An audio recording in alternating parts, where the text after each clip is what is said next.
యాక్చువల్గా OTT deal అనేది మీ సినిమాకి వచ్చింది.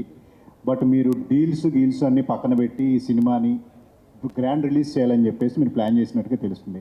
అంటే ఓటీటీ డీల్ని పక్కన పెట్టడం వల్ల కూడా ఒక ఫ్రీడమ్ అనేది మీకు లభించింది ఈ సినిమాని మీరు చేసుకోవడానికి. I have a very, very large freedom. My movie will not come to OTT before 10 weeks.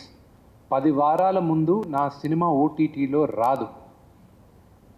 That is the deal I have. And అందుకే పక్కన పెట్టాను. నాకు రిలీజ్ ప్రెషర్ లేదు. Okay, so that is the thing. నాకున్న release pressure అంటే ఏంటంటే ప్రేక్షకులకి I want to show the best. And that is what we aimed at. And దేవుడి దయ వల్ల I don't have that OTT release pressure.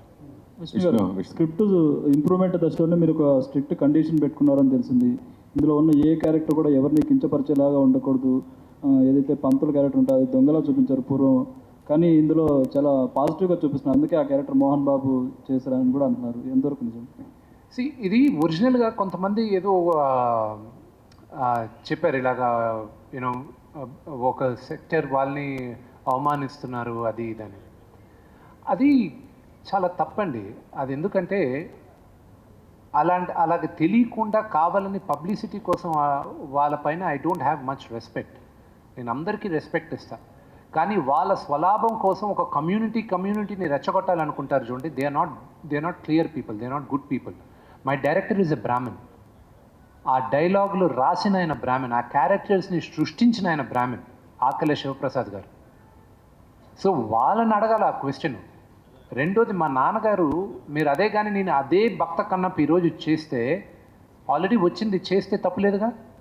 As it is అదే movie నేను చేస్తే తప్పులేదుగా. కానీ రావు గోపాలరావు గారు మహానటుడు, ఆయన ఒక ఈ గుడిలో పూజారి క్యారెక్టర్ చేసి ఆయన దేవుడు నగలు కొట్టేసి వేసకిస్తుంటాడు.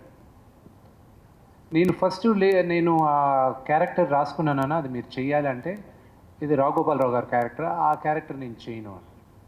నాకు అది ఇష్టం లేదు, అలాగా ఆ క్యారెక్టర్ చేయను. లేదన్నా ఆ క్యారెక్టర్ కాదు ఇది ప్యూర్గా నేను ఇన్స్పైర్ అయ్యింది మహర్షి విశ్వామిత్రుడు. ఆయన అహంకారం, ఆయన అహంభావి, ఆయన కన్నా గొప్పోడు లేడు అనుకున్న క్యారెక్టర్. ఆ క్యారెక్టర్ని తీసుకొచ్చాను. ఆ క్యారెక్టర్ ఎలాగ మారుతుంది అనేది, అది టువర్డ్స్ ద ఎండ్ శివుడు ఎలాగా మారుస్తారనేది లెసన్ నా సినిమాకి. అల్టిమేట్గా ఈ సినిమాతో చెప్పాల్సిన ఇదేంటంటే, దేవుడికి భక్తుడికి మధ్యన మీడియేటర్స్ అవసరం లేదు, ట్రెడిషన్స్ అవసరం లేదు, మూఢనమ్మకాలకి చోటు లేదు. మనసారా నువ్వు దేవుడిని కొలిస్తే అదే చాలు అనేది ద అండర్లయింగ్ మెసేజ్.